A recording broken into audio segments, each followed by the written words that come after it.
I'm sure many of you have seen this meme of Peter Griffin relaxing on his couch where he contemplates, quote, man-made horrors beyond my comprehension. The meme is then usually paired with a news article of sorts that shows some terrifying development in the field of science, suggesting that the meme's creator isn't a fan of the potential implications of this new breakthrough.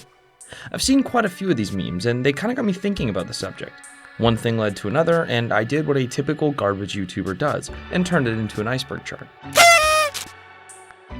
Today, we're going to be covering my homemade man-made horrors iceberg.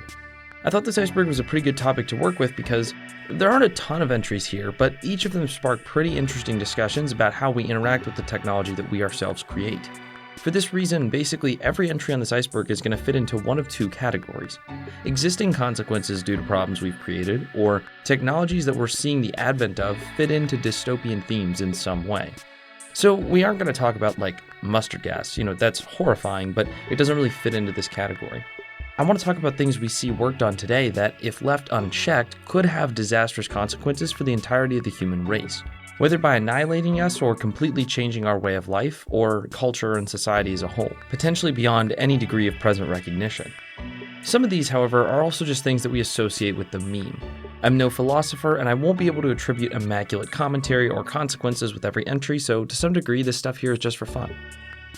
With that said, I'll waste no more time talking, though I will briefly ask that if you enjoy this video, if you'd consider subscribing to the channel so that I can pursue my goal of hitting 100,000 subs before the end of 2024.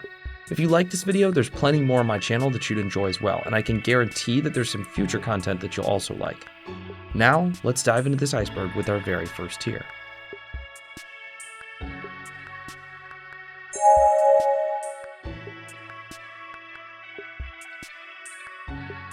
Boston Dynamics. Boston Dynamics is a robotics company founded in 1992, which designs robots that can be used for a wide array of tasks, and they've caught a lot of attention recently for their extremely impressive developments with robots like Spot or Atlas, essentially with regards to how well they can navigate a complex environment and even correct their movements in accordance with the space around them. These robots boast incredible feats, and when viewed through a positive lens, are incredible achievements in engineering. There's no doubt in my mind that these creations, and also similar ones, this company isn't, I'm not gatekeeping this to Boston Dynamics specifically. There's no doubt that these robots will be able to accomplish work that's too monotonous or dangerous for humans to perform. The issue at play here, however, is how easy it might be for these robots to be used in combat situations with an unparalleled efficiency. We've watched the work of Boston Dynamics pay off in our lifetimes. I literally remember seeing videos of Atlas at different stages in development multiple times when I was younger, and in just a decade their technology looks worlds apart from the earlier iterations. It's not unreasonable to believe that if forces wanted to use these for combat purposes, they absolutely could, and they could do so with terrifying efficiency. As amazing as it might be to take humans out of war zones, there's something terrifying about letting a robotic husk make the decision to kill someone. Now, it's not like we haven't been distancing ourselves from killing for as long as warfare has existed. We went from swords to bows, and then we went from bomber planes to remote-operated aircraft. Moving away from the killing isn't a new thing in human warfare, but these robots feel like a giant step, perhaps the biggest one we've taken yet, justifiably adding them to this list of man-made horrors. Data collection. This entry is extremely broad, yet appropriately so. I'm not going to sit here and dig into what Meta or TikTok does specifically, or try to tell you which platforms or devices are better or worse, but the fact of the matter is, literally everyone is stealing your fucking data. Your phone, your appliances, your car, your doorbell, your Roomba. We've seen a drastic, exponential change in what products can record things about you and give them to their parent company who just sells it to someone else. The implications aren't always sinister, but they can be, and the fact of the matter is, we may have created a system where in 50 years' time, every single thing you can touch is looking at you, seeking out anything to exploit from your behavior or your characteristics to make money off of you. Who knows, maybe one day your couch will sniff the crumbs that you leave on it so they can target you with Cheeto ads. Robots with brains. Very broadly speaking, this entry is referring to the many articles and developments happening recently involving the creation of artificial neurons, and beyond that, the implementation of these artificial neurons into robots, if you can even call them robots at this point. If we keep developing artificial neurons, we may get to a point where it's more efficient to have these pseudo-organisms operating machinery than computers, perhaps. What would that mean for those little brains? What even are they? How complex could they get? We'll be diving into some more specifics with regards to this kind of thing deeper on in the iceberg. Neuralink. You've probably heard of Elon Musk's latest project in the news, that being Neuralink. I'm not the best to talk about all the possible issues that could arise from technology like this, but an implant in your brain to control devices simply out of convenience could be a step too far. Now, there are things that are objectively amazing about this technology. There are going to be people with disabilities that can get some function back or maybe even become capable of things entirely new for them. Some devices require quick thinking and might be used more efficiently. But what happens when the person you trust to put a second brain inside your head ends up being a bad actor? What happens when every single job requires you to install one of these in your head and it ceases to be your choice? Let's say somewhere down the line we take a critical job like air traffic control and implement technology like this, so ATC workers can communicate more efficiently and make air travel safer. Well, what if that produces results so good that more and more industries follow, and eventually we get to the point where companies won't hire you if you don't have something like this installed and don't know how to use it? Clearly, in all likelihood, we probably won't be forced to install this kind of thing. But what if we're strong-armed into it out of convenience that bleeds into necessity? You can make the argument that this happened with cell phones or credit cards, and you basically need one to live in a lot of places.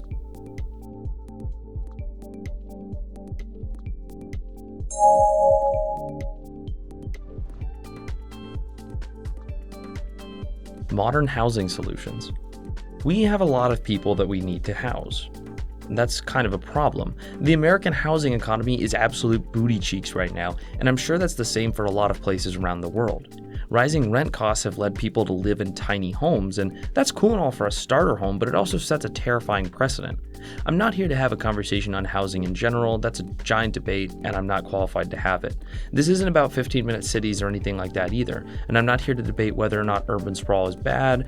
What I'm here to say is that I think it's reasonable to suggest that tiny housing, or getting used to having no space, will be shoved down our throats by people for their convenience. We may live to see a cultural revolution in terms of housing, where people learn to expect and even work for a box that's 10 feet across to live in. I'm not entirely a shill for this post-war American urban sprawl. I'm not going to act like this is perfect, but I'm also not going to act like I want to work a 9 to 5 and come back to this tiny home. If it's a stepping stone for some people, awesome. And it could be a good solution to homelessness, if of course paired with the other treatments that those people would require, but it can't be a permanent thing for everyone. I just think we should be decently wary about these kinds of neighborhoods. Subscriptions, financing, and surge pricing. This entry is another broad one, but I want to take a second to talk about how we're moving towards extremely predatory transaction plans. I mean, we live in an age where you're encouraged to finance your fucking pizza. Everything is becoming subscription-based. Sometimes it's convenient, and other times it's dystopian garbage. Surge pricing. Wendy's just announced they may experiment with changing the price of a burger based on the time of day and other factors.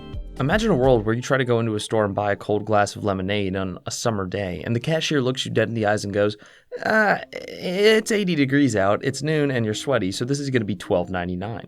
Now, I'm not going to sit here and analyze these things from like a financial perspective. I just want to take a second to point out that we're moving away from being able to buy things traditionally, and thus we're losing control over them. We thought subscriptions were convenient at first, but the day we have to subscribe to literally everything will be a terrible awakening.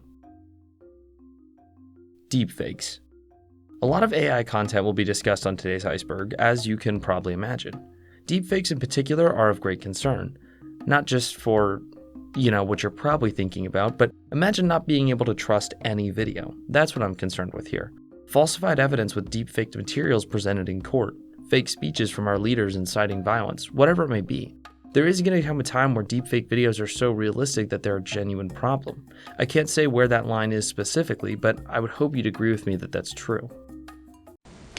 I just dropped like 150 milligram edible, and I'm feeling fucking zooted. Honestly, I'm feeling on the neck on the top floor right now. I'm about to design like 30 new fucking space cars and get us to Mars.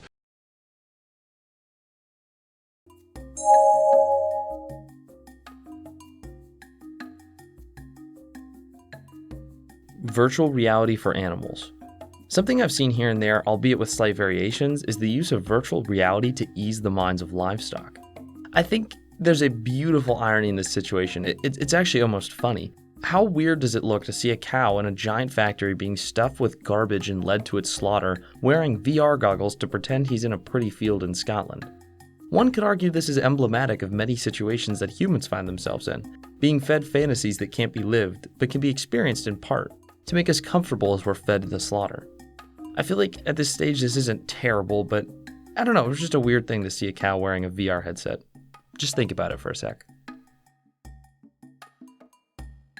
AI Church.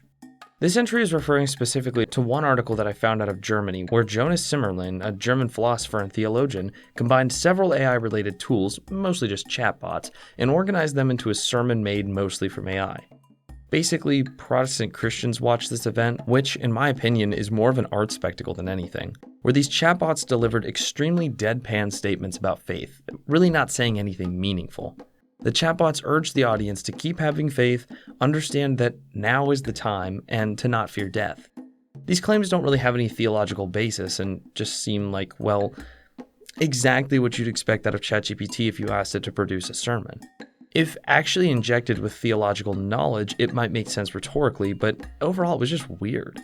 The reason this is on the list is because, like everything with AI, it may be crawling now, but it'll run soon. And there are plenty of people out there, as history has demonstrated, who can be taken advantage of by religious rhetoric. It's an extremely powerful tool of manipulation, explaining why seemingly normal people can join cults and devote themselves to meaningless garbage. Why then is it a good idea to render this power to an AI? At best, people would use this tool to boast their ability to control people, and at worst, the AI would just do it itself. It's kind of a weird thing that I'm not particularly excited about existing, I suppose. Awful urban development. This is kind of a sidestep of our modern housing solutions entry, but this one's kind of presented as a critique of modern city planning. What I'm referring to right now are these concrete behemoths, giant roundabouts or highway exchanges that are being implemented as driving demands increase. I put this on here not because they're a problem now necessarily, but just because I think it's funny how much these things have compounded and grown over the years, and I only wonder how big they'll actually get. Again, not the most giant problem right now, but I really want to be able to drive my car without having to think of 100 different places to get off at an exit or having 80 people on top of or below me.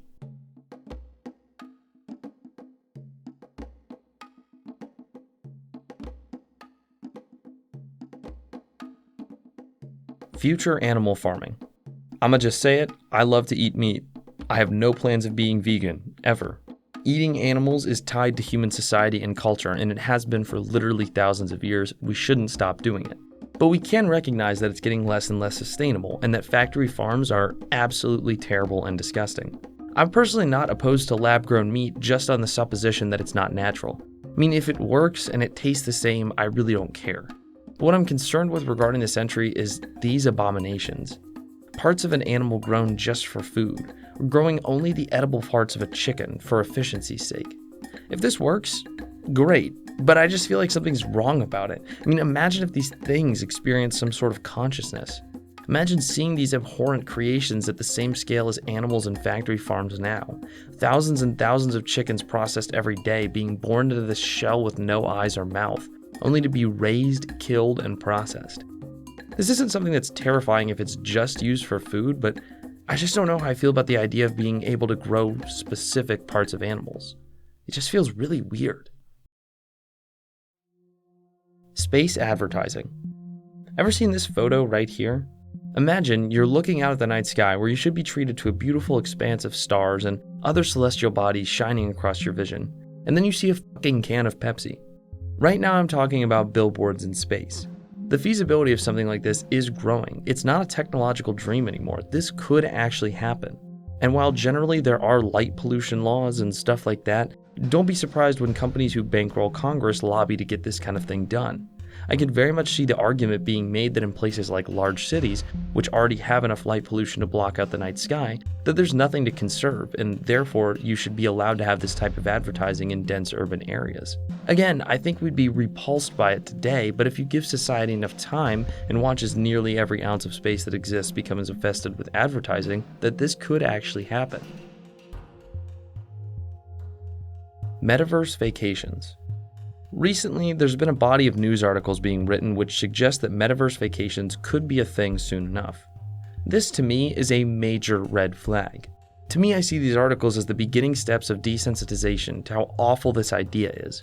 and how it's conditioning an audience of people that looking at something through a VR headset is going to actually replicate a family vacation. I mean, this should offend you if you can't afford to see the pyramids, for example. It's companies like Meta outright saying, don't worry that you can't actually travel, you're stupid enough that looking at a picture of this thing is the same thing. You're taking something as fun as a vacation, where you can take an adventure and surround yourself with a new culture and bastardizing it into yet another spoon-fed pleasure fest from your living room. You won't try the food, you won't meet the people, you won't be there. If we actually start parading this around as a legitimate thing, it's a sign that we're yet again forgetting the human. I really hope this idea never takes off in any meaningful way. Dead internet. You've likely heard of the dead internet theory, which is becoming more and more of a reality each day.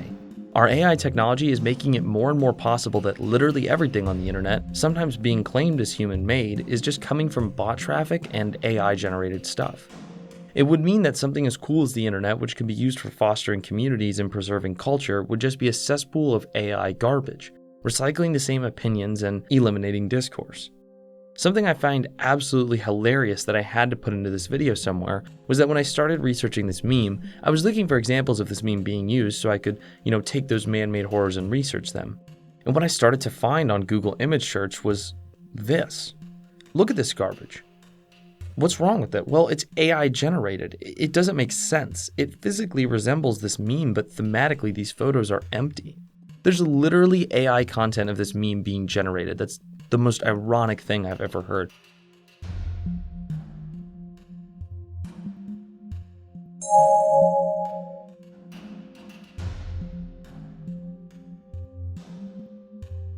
Worm brain. OpenWorm is a company dedicated to digitally replicating a worm down to every last neuron. They're up to a pretty good start. You can go look at their virtual C. elegans worm on their website and play around with it. This is just a fun diagram, you might say, but then they actually coded accurate worm behavior into a Lego robot. Having a project this advanced and then just stuffing it into a Lego Mindstorms bot is hilarious to me.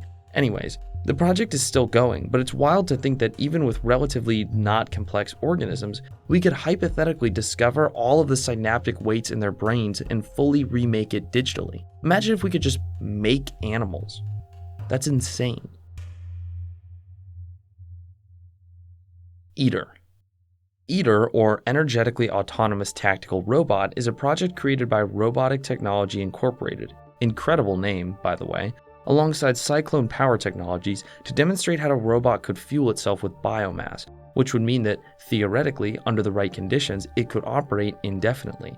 This concept is really cool and maybe could provide itself useful in certain situations. But pivoting away from the idea of it being able to fuel itself and looking what it actually feeds off of, biomass. There was a great conspiracy when this came out that these could somehow be able to eat humans, which this clearly isn't designed to do. Although according to the creators of Eater, it is able to consume chicken. So, I don't know, do with that information what you will. Dead spider robots. This entry refers to a development in necrobots hailing from Rice University, where scientists, for some reason, were able to robotically reanimate the corpse of spiders to make them into claw machines, just like those ones at the arcade.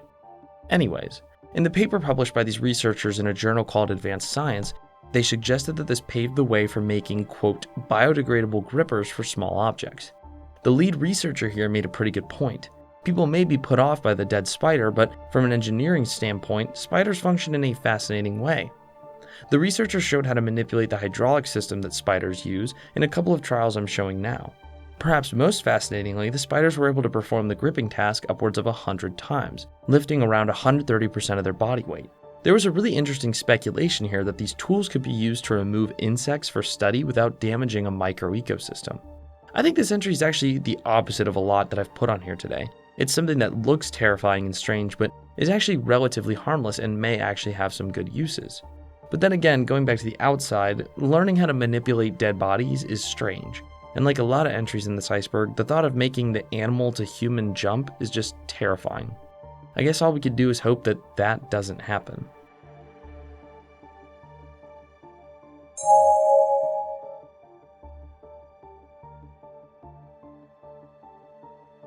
Digital necromancy. Digital necromancy, broadly, is the idea of combining any sort of technology, frequently incorporating artificial intelligence, to produce the husk of a loved one who's passed away. Creators of these imitations of humans can then work through grief with that person, or otherwise experience whatever else they wanted to do with that person.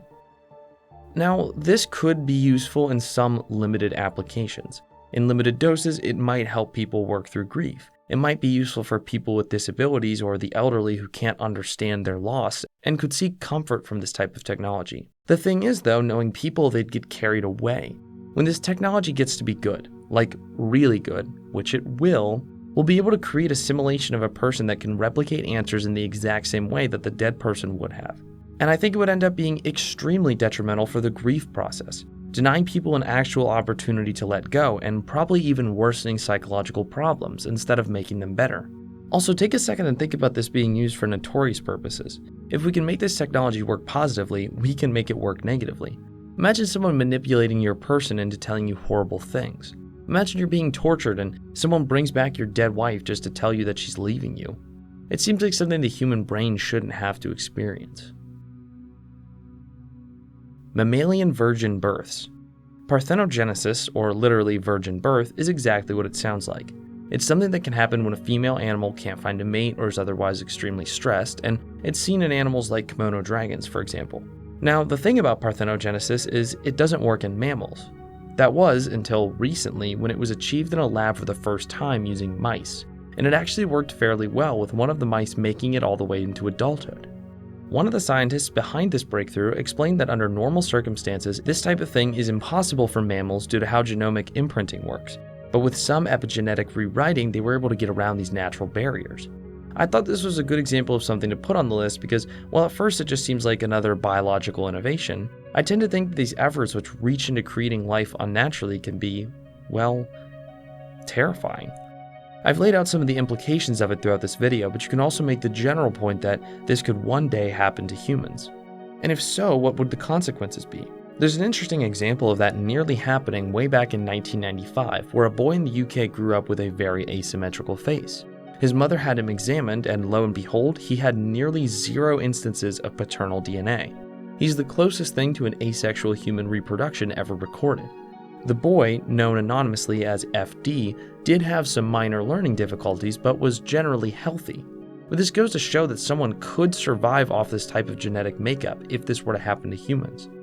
One day we could be doing this thing with people, and though I can't quite explain why, it doesn't sit well with me. Prison sentence drugs. This entry refers to a fairly old concept which has been brought up here and there, hinting at the idea that a prisoner could experience a long prison sentence via drug induction, without actually jailing them for an oppressive period of time. And I'm not a neuroscientist, but I can throw out there the very basic detail that time manipulation in one's brain generally has to do with the neurotransmitter GABA and also attention and emotion. And in general, these variables get super complicated and make it appear, to me at least, that there's no path forward to actually make this idea happen. That said, that doesn't eliminate this idea as a threat to civil liberties. One person really advocating for this is a philosopher at Oxford University named Rebecca Roach, who's written a bunch of literature, such as a paper called Cyborg Justice: Punishment in the Age of Transformative Technology, taking the position that some crimes are just too heinous for large prison sentences of, say, 30 years to atone for, and that instead we should be using drugs to make prisoners live out 1,000-year sentences. This is generally accepted to be, well, problematic, and I'd say this would never make its way past the 8th Amendment in my country, at least. But just because this idea can't exist perfectly doesn't mean it might not sneak up on us. It might start small, with drugs designed to make one uncomfortable or something. If this ever were to come to pass, as apparently some people do want it to, and as neuroscience develops further and further, it would certainly qualify as a man-made horror. Gorilla videos. Okay, this entry has nothing to do with videos of gorillas. It's just kind of a point I wanted to make about online content and attention spans and whatnot. I don't know, I just felt like it made sense here. A bunch of zoos, such as the Toronto Zoo, have had to come out and ask people to stop showing gorillas content on their phones, because it upsets them. It modifies their behavior and makes them less social, mostly due to the fact that they'll stop interacting with those around them just to sit there and watch the videos. It's kind of a meta thing, I guess, and points out quite hilariously that maybe phone content is getting a bit addicting. I'm not going to turn this into a drag on social media, but I will point out that I think short-form content is a big problem for our attention spans and how we interact with others, and, well, so do some zoo curators apparently.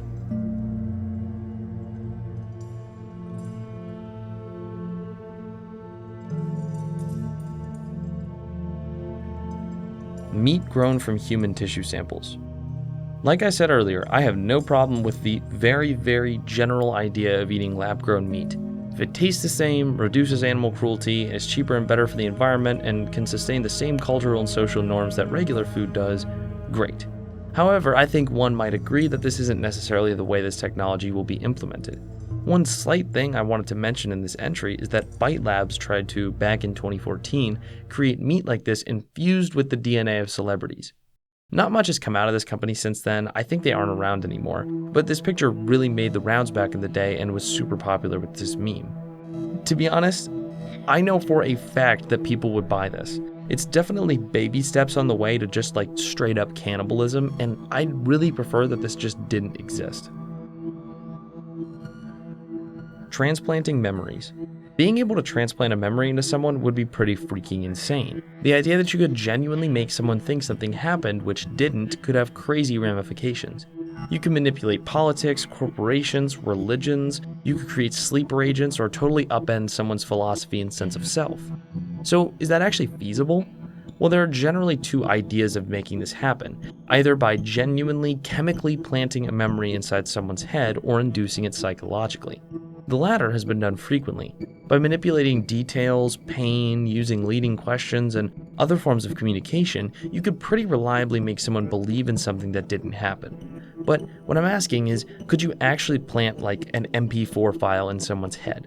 Hopefully not, but we're working on it. Just a few years back, scientists were able to demonstrate the most basic instance of transplanting memories by making a non-conditioned snail behave like a conditioned one, after taking RNA from inside the latter and giving it to the former. Here's a more detailed explanation. Scientists conditioned snails to react much quicker by shocking them. It's a process that produces a fairly reliable result. You shock the snail, and over time it gets jumpy and stays jumpy for a while. They did this, then removed DNA from that snail and put it into one that hadn't been conditioned at all, and that new snail ended up displaying the conditioned behavior. So essentially, this quote-unquote memory is just a relic of very basic conditioning. The snail ingested this memory and modified its behavior accordingly. If that were to make the animal human jump, we would be in gigantic trouble. It's a terrifying precedent. Productive dreams. Throughout this iceberg, we're digging into this vein of corporations seizing every dollar from you that they can and sucking the pleasure out of their lives while maximizing productivity, and this is a great example of that. This idea has been put out by some and is actually being looked into by a startup called Prophetic. It suggests that one could lucid dream and then work in their sleep. Lucid dreaming is fun, I'm sure, but imagine a work culture which encouraged or pushed having to get things done while you're literally sleeping. A world where sleep literally cannot be a reprieve from working, as it has been for all of human history. The idea that anyone would want this is insane to me. I guess in a perfect world where I could get the physical benefits of sleep and still, do my thing, I'd take it, but the idea that a corporate culture could be in control of that sounds terrible. The workday would just double. Will this happen? Probably not. But I can tell you right now that if I get a Teams notification at 2 a.m. and I have to pause my slumber to answer an email in the middle of my sleep, then I'm going to build my very own cabin in the woods, if you know what I mean. Virtual children. Combining our discussions about AI and going down a similar path as the entry regarding simulating dead people, consider having virtual children. A new idea that's been suggested with regards to where AI might be heading is this idea of giving people fake kids to raise that actually learn and grow up like real ones but are powered by artificial intelligence. Could that be fun? Sure. Would it beat having to carry around a baby doll for your high school sociology class? Maybe. Could it be used as population control by the government? Probably. It sounds like it has the potential to be manipulated, and it just feels really wrong to me. You shouldn't be robbed of authentic experiences just because AI can do them the same way or even better. It takes the human out of living life and should be avoided as much as possible.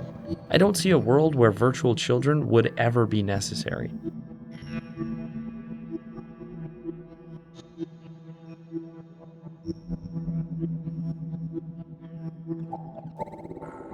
Plastic in my blood. Did you know that you probably have microplastic in your blood?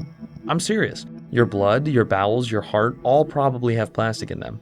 At least, scientists have found examples of people with this, and in one study, every artery studied had at least some. I'm not going to preach about littering. I would hope you don't do that, but we are reaching an endgame when it comes to plastic pollution. If this does result in public health crises, which it probably will, everyone could fall victim to it. To some extent, all of these sci-fi ideas I've brought up pale in comparison to how terrifying the amount of plastic garbage we generate every year is. So yeah, remember that every time you use some plastic unnecessarily, it is crawling around inside of you, so it probably got the last laugh. The ocean is on fire. This entry refers to a few incidents of the ocean lighting on fire from gas pipeline bursts, and it's more a way to open the door of discussion into us not caring for the environment, like, at all. I think the ocean being on fire is a perfect irony for, I don't know, maybe just not dumping garbage and oil and all this shit into the planet. I'm not the right person to make an eloquent commentary on this, but it did just terrify me. Monetize everything. We are approaching a world where it costs money to do literally anything. Every game you play has microtransactions. Every app you use for the most basic features costs money. If you want your $60,000 BMW to warm your ass cheeks on a dreary winter night, you'll need to pay a subscription for it. This is another much more philosophical entry, and though this doesn't pose bodily danger, I find it no less terrifying to imagine a world where it costs money not just to survive, but merely to exist in any given space at any given time, and partake in literally any convenience. You will own nothing and be happy. We've talked about subscriptions and problematic purchasing models, but at least those things are pumped out by companies that can be boycotted and flamed on social media and whose ways can be changed. This phrase that I'm talking about is pretty famous, coming from a World Economic Forum video, originating from a Dutch economist's essay, which basically suggests that in the future, everything will be shared services.